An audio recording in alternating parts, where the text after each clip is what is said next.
Okay, we are here with NC State student athletes Michael O'Connell, Muhammad D. Ara, and Ben Middlebrooks. We have up to 20 minutes with the student athletes before head coach Kevin Keats. Please raise your hand to ask a question, and someone with a microphone will come over. Please state your name and media affiliation. If you are joining on Zoom, please use the raise hand function for questions. We will address questions in the room first and get to Zoom if time allows. Okay, questions for student athletes. Left, middle. Guys, Will Graves, Associated Press. I guess this question's probably for Ben and maybe Mo. What is it like to have to guard DJ in practice? Ben, you want to start? I can definitely say it comes with some challenges for sure. But I think at the end of the day, it definitely makes us better. I don't think there's another post presence.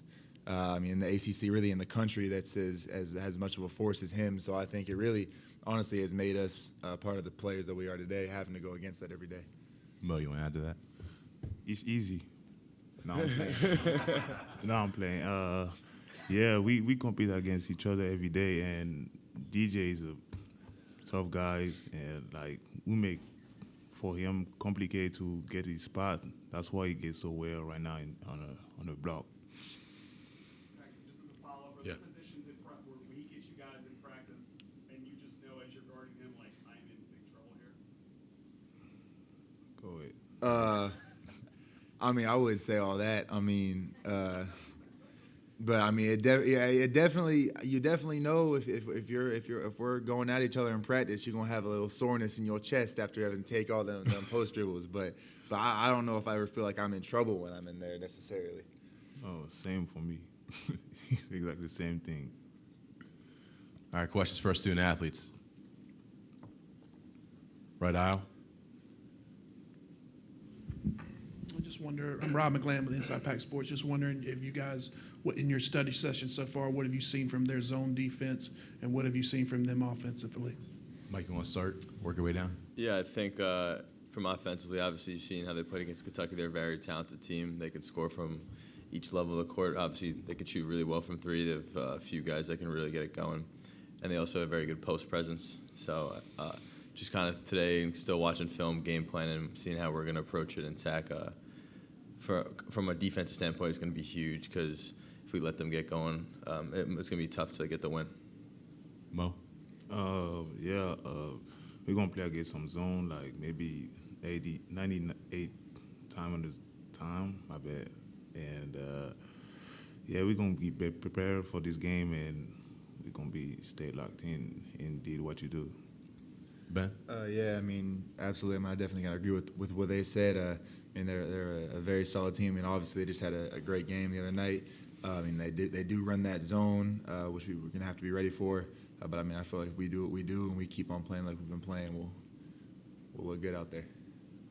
Left, middle. Brooke Pryor, ESPN. Michael, when you look at having to potentially guard a guy like Jack Golke, who just went off the other night, what are the challenges that come with guarding and preparing for a guy that gets on a hot streak? And what's it like to watch that film and kind of see all the attention that he's gotten nationally? Yeah, it's definitely impressive. He's obviously a very good player. It's not like he hasn't been doing this or making these shots all year. He's just very talented. So going into the game, we just got to same game plan is what the coaches think we got to do to take away, obviously, his looks and not let him get clean looks, if anything, because he's going to get shots off. Like we said, he's a great player, and this is what he does. So trying to limit his touches, limit his looks in that area of the game will be huge for us, and just try to force him to take tough ones and then finish possessions with rebounds. Left aisle. Thank you. Jerry DePaula, Pittsburgh Trib. You guys, maybe all three of you can answer this question. This will be your 7th game in 12 days tomorrow night. How are you able to do it? Aren't you exhausted? And you haven't been home for too much to settle down, have you? Ben, you want to start and work your way down? Absolutely. We definitely. I don't know about fatigue, and we've been hearing about fatigue for a long time now. You said we have played a lot of games. I don't see any of my guys getting tired. I don't feel like we've lost a step at all. As far as I definitely do miss home a little bit, miss my dog a little bit, but I'm still trying to win some more games. Mo? We tired, but we got to compete. We got to stay on top of what we got to do because we're here for that, and we can't complain about we tired. We got to play 7 games in 12 days. I don't know, but yeah, we're gonna stay on top and. Yeah, I think. At the end of the day, too, obviously we have a common goal in mind to keep playing the games, to end the season, and finish the season with a win. So at this point, even if your body's hurt or you're tired, you're not really focusing on it too much because you want to do everything you can to win that next game. Right middle. Nathan Geese, USA Today. And Michael, you guys have quite a few graduate players like yourself, quite a few guys coming in from different schools to make up this team. How much of this run is kind of the benefactor of so many different experiences coming together to know how to handle yourself in different situations?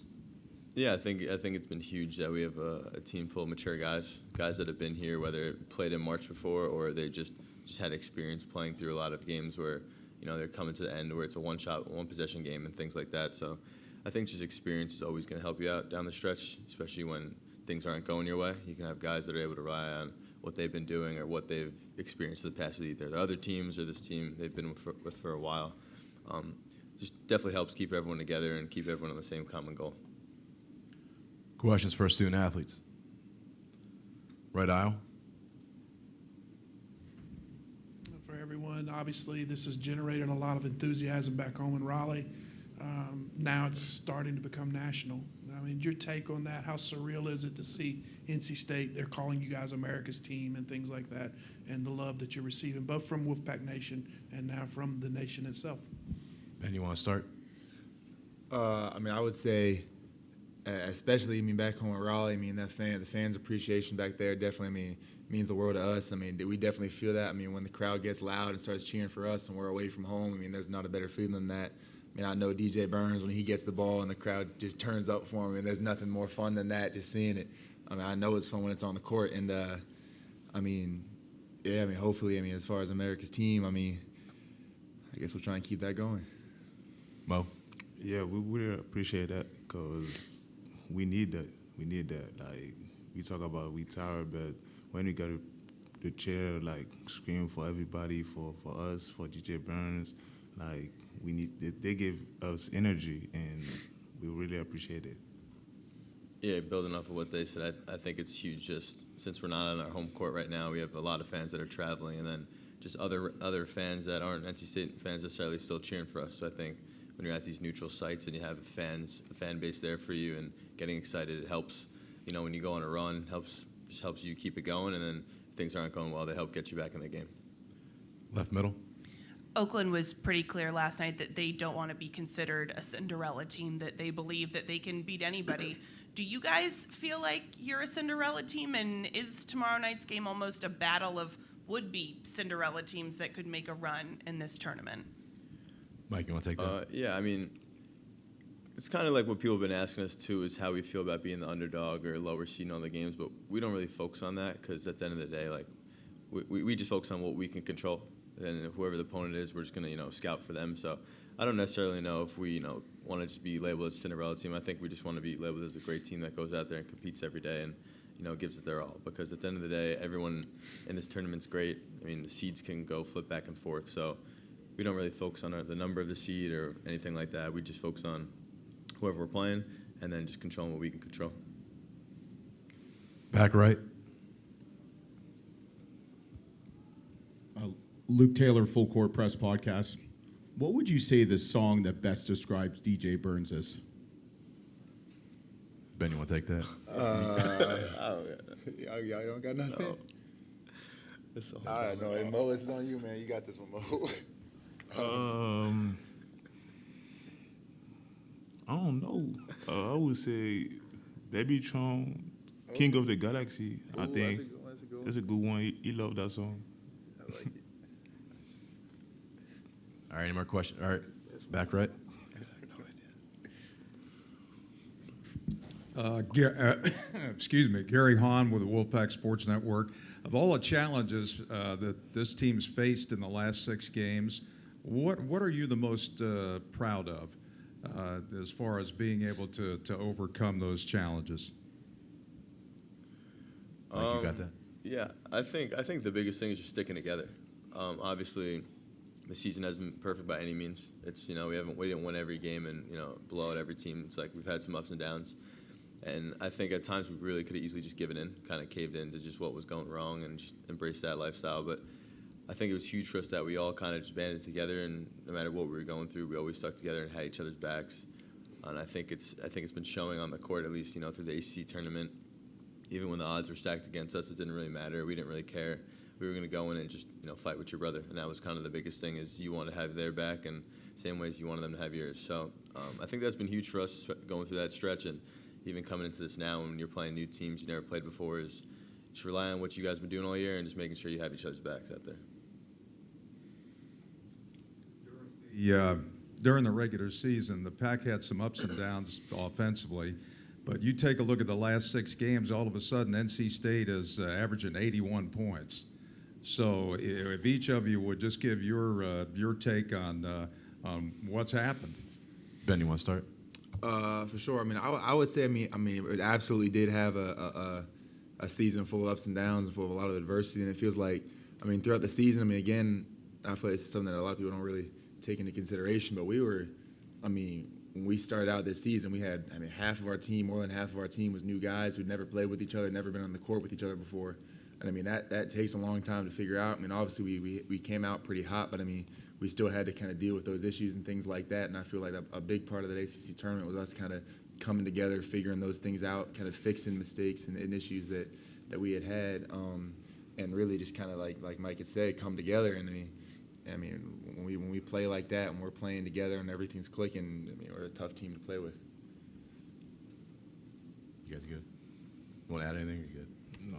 Yeah, we're good. I've got one more. Yeah, sure. The mental and physical toughness that you guys have displayed over the last 6 games has been pretty incredible. What's brought that sort of to a peak? Mike, want to take that? Yeah, I think just we know, this is it really. At the end of the day, when you lose, you go home. So you're kind of just, at the end of the day, you're going to go out there and give it your all. And even if things are tough, you're a little banged up or body's not feeling great or you missed the last shot or anything like that, you're not going to focus too much on it, because if you get caught up with what's going wrong, next thing you know, it can all be over. So I think just trying to focus on, what we do have at hand and what the opportunity we have that's in front of us is kind of something that helps you just look past everything that's going wrong or all the tough times. Right aisle? All the guys that are playing are transfers. And do you think that this season, particularly the back end, when you guys are starting to succeed, is sort of a testament to saying, okay, you need to be patient with this. Sometimes it's just not going to click in the beginning. You got a lot of new guys from different systems coming to a new place, and this thing needs time sometimes. Do you think this is a testament to that? You got it, Mo? Benny or Mo, you got it? Yeah. Like you said, we got a lot of transfer, and everybody come from different school, but we build the chemistry all year, so yeah, it take a little bit of time, but that's why right now we play so good, because we know each other and we got back of each other. Any more questions for our student athletes? All right, thank you.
this point, you paid to be here. We'll get you NIL for you.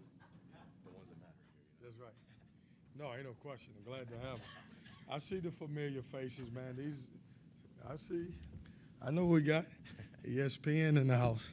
All right, once again, please raise your hand to ask a question. Someone with a microphone will come over. Please state your name and media affiliation. If you're joining on Zoom, please use the raise hand function for questions. We will address questions in the room first and get to Zoom if time allows. Questions for Coach Keats. Brooke? Brooke Pryor with ESPN. Coach, No introduction needed, Brooke. what's the challenge in playing a guy like Jack Golke? I mean, obviously all of Oakland gets really hot, but Golke specifically, how do you scheme up defense after a performance like that?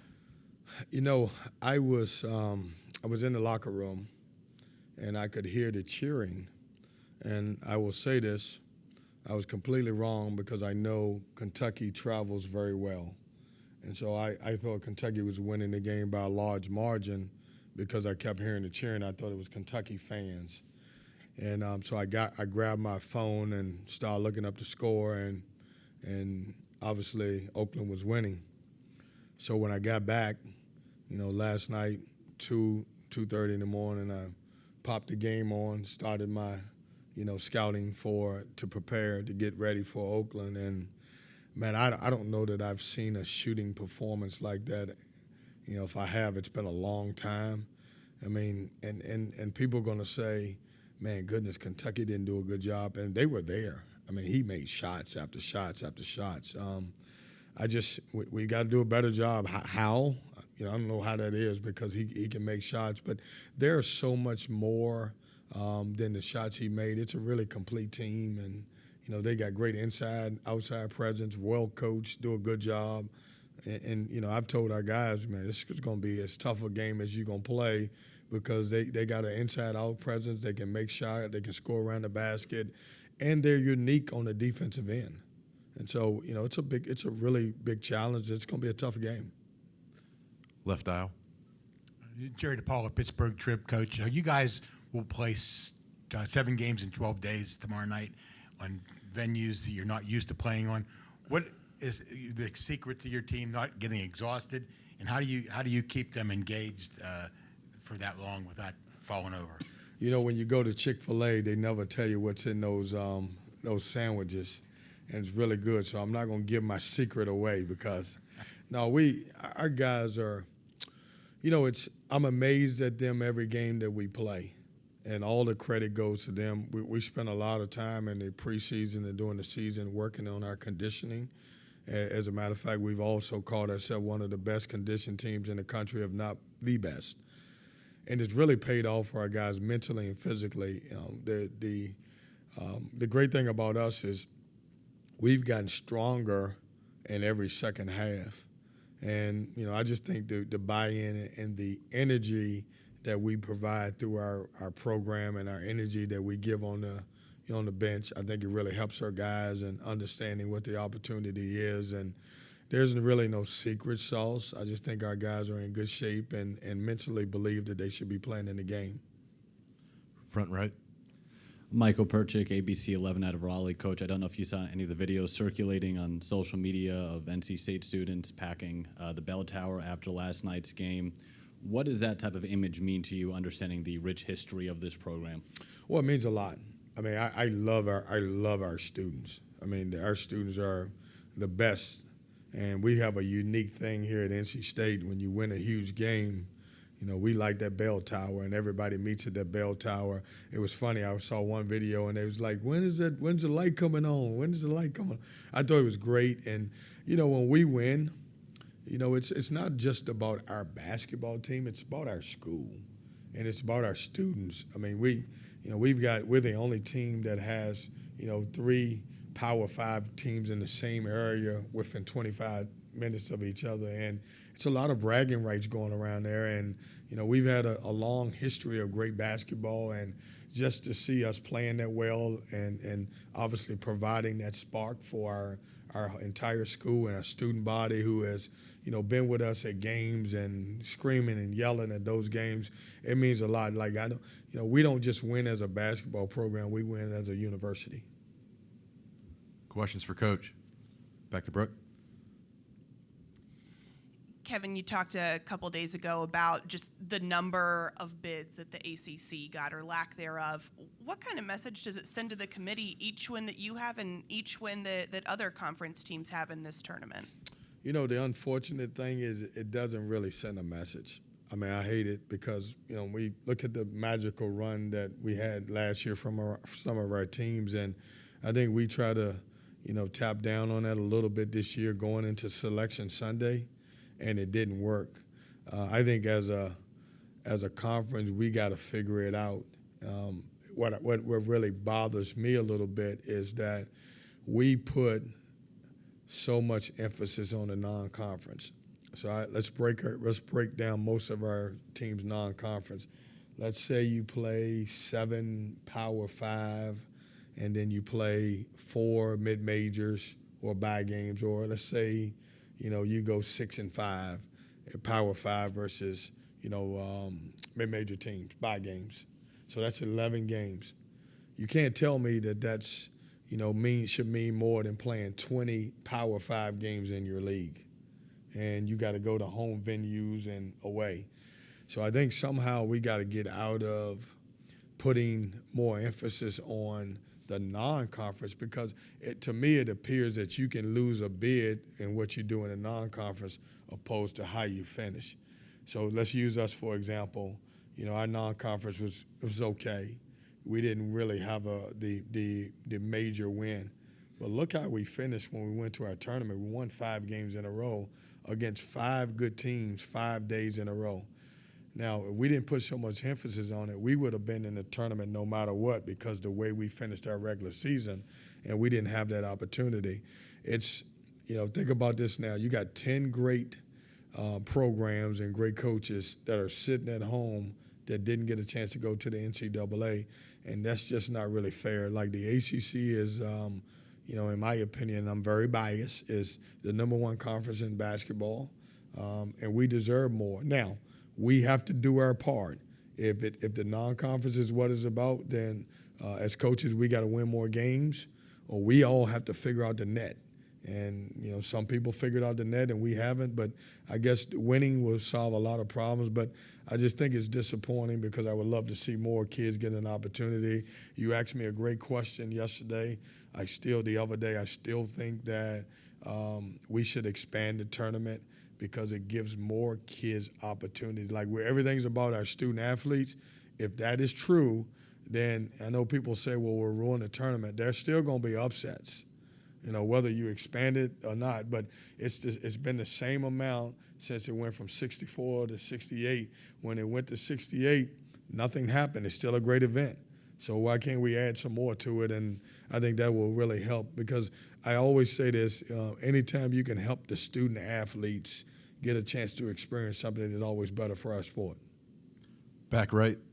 Gary Hahn with the Wolfpack Sports Network. Kevin, of all the challenges that the Wolfpack teams had to face the last 6 games, what are you the proudest of in terms of being able to overcome those challenges?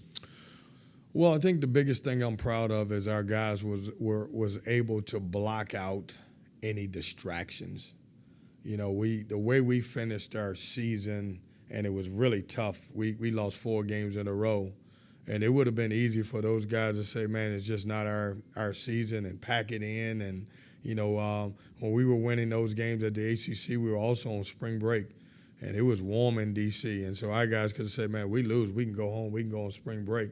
I think the mere fact that we were able to lock in, focus, not worry about all the distractions, and win those 5 games, and then go into the NCAA with a lot of momentum and obviously pull off this, it says a lot about the character of the guys that's in that locker room. Front right. Coach, it looks like you were playing through the bigs last night. Obviously, big games from Burns and Middlebrooks. Different team in Oakland. Have you had an opportunity to take a look and see what scheme is going to probably be best to attack the Golden Grizzlies? You know, Oakland's unique, and I think that's what makes them special. You know, they've got shooters, they've got inside presence, you know, they got post guys, they got wings that can play. And so when you get a team like that, you got to do a good job of defending them. So I think we have to defend them at all 5 positions. They don't have a weakness in their positions. But also what makes them different is, they play a matchup zone, and you're not used to seeing that all the time. And with 1 or 2 days of prep, it's always tough to have that. And so I think, our preparation is sometimes you can go into a game and just prepare for one side, offensively or on the other side of it defensively. What makes them tough is that, unfortunately, nobody played us a matchup zone the entire year. And so we have, a day and a half, not even that, because you can't even really take the court like that, to try to figure out how to be able to score the basketball. So, offensively we got to have a game plan, but we also got to have one defensively also. Right aisle. Yeah, Rob McGlam with Inside Pack Sports. Kevin, you have basically everybody that plays other than Breon is a transfer, and so sometimes it's going to take time. If you look, I don't want to imply there'll be more 5 games and 5-day winners as time goes by, but do you think there'll be more teams in the coming years with the portal where in late February, early March, they start to find it and then go on a run as you guys have? Well, I think it's going to take a little longer than people think. I want you to think about it, and I always concentrate on our league. Our league is so good that we lose a bulk of our players to the NBA. The guys who don't play end up transferring.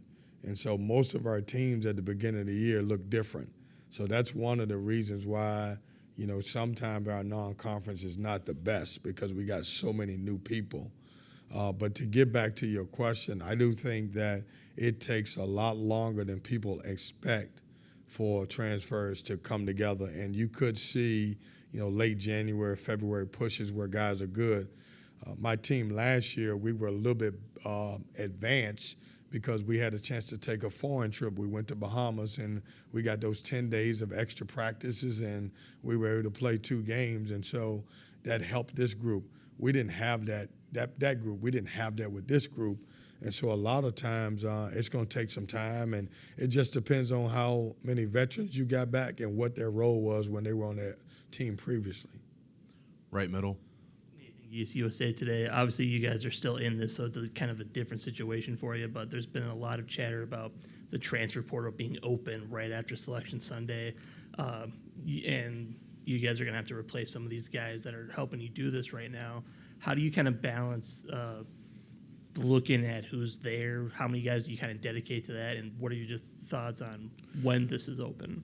Yeah, that's a great question. Thank you for that, because it's been as a guy who loves to recruit, it has been a major challenge to balance getting ready for a great Oakland team, and then obviously trying to figure out, who can we go after in the transfer portal. And I wish someone is listening that, we would push those dates back or change the dates or stuff like that, because it's not really, in my opinion, it's not fair to the teams who have earned the right to play in the NCAA or the NIT. And then, some teams that are not playing, they have the complete advantage to be able to recruit, and you don't. And so I wish they would, completely look at that, and if there was a way that they could, tinker with that and change it a little bit, because, one of the things I sent to my staff today, I'm so used to playing the next day, I forgot after we won the game last night. I thought we played today. I was like, we played 5 straight days. So I consider this a day off, even though it's not a day off. And I sent my staff a text and said, hey, if you guys need, let's get on the phone with some guys who are in the transfer portal so we can try to, get ahead of some of these things. But it's a complete disadvantage that we're in. Right aisle. Yeah, just a moment ago you mentioned last year's team. I'm glad you did that, because they're the ones that kind of lifted you up from where it was the year before. And do you feel like a sense of gratitude to, like, Terquavion, for example? He stuck it out, chose not to leave it in its worst place, and now you have this. Is this season sort of an extension of that decision and those guys and what they did last year? Well, absolutely. Momentum. Guys like Terquavion Smith, who I love, who committed to me when he was 15 years old and stuck around the program after we didn't have that great year, and to get a guy like Jaquel Joyner to come into the program and people forget how good those two guys were. We lost 34 points from those guys and a lot of leadership and everything else. But, when we win a championship like we did this year, those guys were so important to us winning because they gave us momentum. And, the guy like DJ Burns comes in and has comes back as another year, and Casey Morcell, and we were able to add something to it. But the guys from the year before laid a great foundation to get us right back on track. Back right. Billy Witz with the New York Times. I have a couple of kind of NIL questions for you. Is there anything unique that your collective does? And I'm just wondering if you can, or if it's just something like where you're just copying best practices, or that's out there. And then also, how does it work between, say, the football program and your program of figuring out kind of like, there's only a fixed amount of money of like where it goes, and some schools I know like Arizona where they're just separated, but can you, I guess, elaborate on those things? Yeah, our collective Wolfpack does a tremendous job, and here's why I say that. I don't have a lot of contact with them like that. It's completely kind of separate of us, probably because of NC State, probably because of the state of North Carolina. So I think every state has something different. In our situation, we don't have a lot of contact with them. But what I do love about them is our guys, during the times when they're not, in class or basketball-wise, they have those guys out in the community, the Boys and Girls Club. They have them at Children's Hospital. They have them doing a lot of great things. I think that kind of separates us from a lot of people. Now, not saying that other people don't do that, but they're very involved. As far as the dividing the money, I don't really know how they work.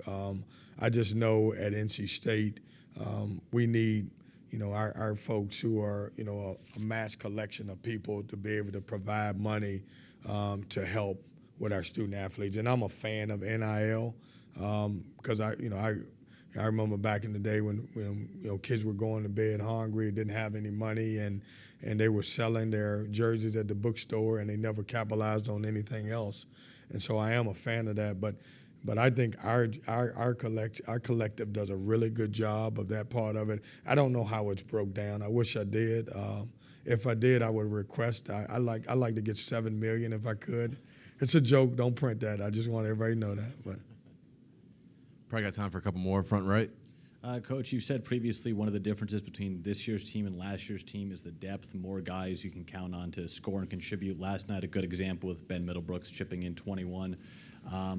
In a tournament like this in particular, where it's natural for these student athletes to have some nerves, to maybe have an off night, how vital is that depth where it's not one guy having to carry the load game in, game out?